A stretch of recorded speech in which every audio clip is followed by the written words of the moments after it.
Welcome everyone to another segment of the MCR, Mac and me. My name's TJ, and in this segment, talk about NPR, as in National Public Radio.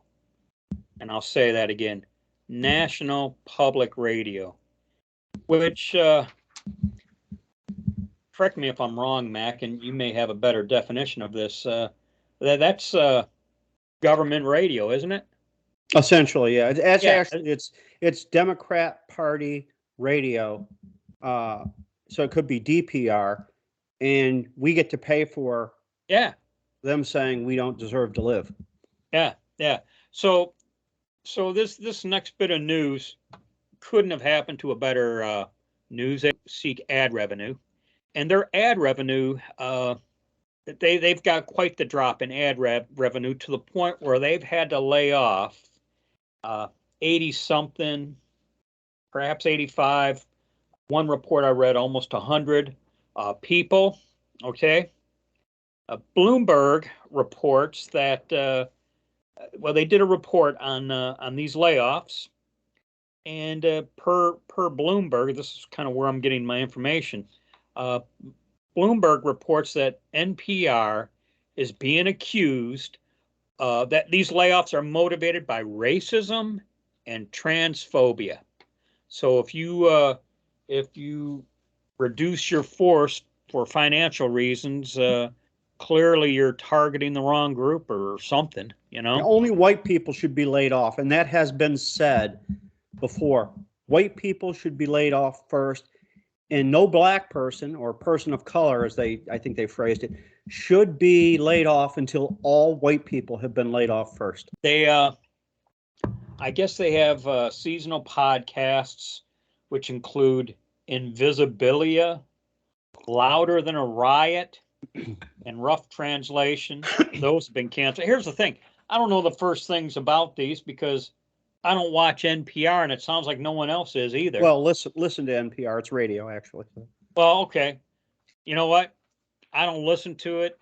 They used to have, didn't they used to have like a TV station or a TV program or something? They may have like a C-SPAN type thing.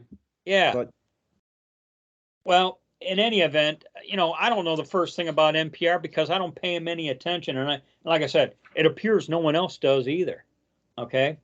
Let's see. The company warned in February cuts would be coming after it projected a $30 million sponsorship shortfall this year. CEO John Lansing, I guess in his defense, as he was making these announcements, kind of presented various financial metrics and updates on the diversity levels at the organization following the layoffs. But I guess that wasn't good enough with selected demographic groups. Employees took to Zoom, called Lansing's response, the CEO, John Lansing, called Lansing's response racist, out of line. Another staff member dropped a link to a segment from NPR's Code Switch titled, When Civility is Used as a Cudgel Against People of Color. Civility is used as a cudgel, Well, I could cite you 1,000 examples of how people of color don't behave in a civilized manner in this country today. One person wrote, civility is a weapon wielded by the powerful. I didn't know civility could be a weapon, Neither did I. I just considered civility to be the right thing. That the venerable National Public Radio is struggling. And you know what? They deserve it. They deserve it. It's just, to call it National Public Radio, the title of the organization, the news organization itself, I find to be offensive. I am offended by that title, Yeah. So, I mean, if they can take offense with anything we say or do, well, then certainly I can take offense at their pathetic title. Well, they have cockphobia. They have cockphobia, an irrational fear of white people. They think all white people are out to get them. anything that happens to them is because of their skin color. Whether they really believe it or not, or that's just their get out of jail free card, who knows? Well, so NPR struggling. Bravo.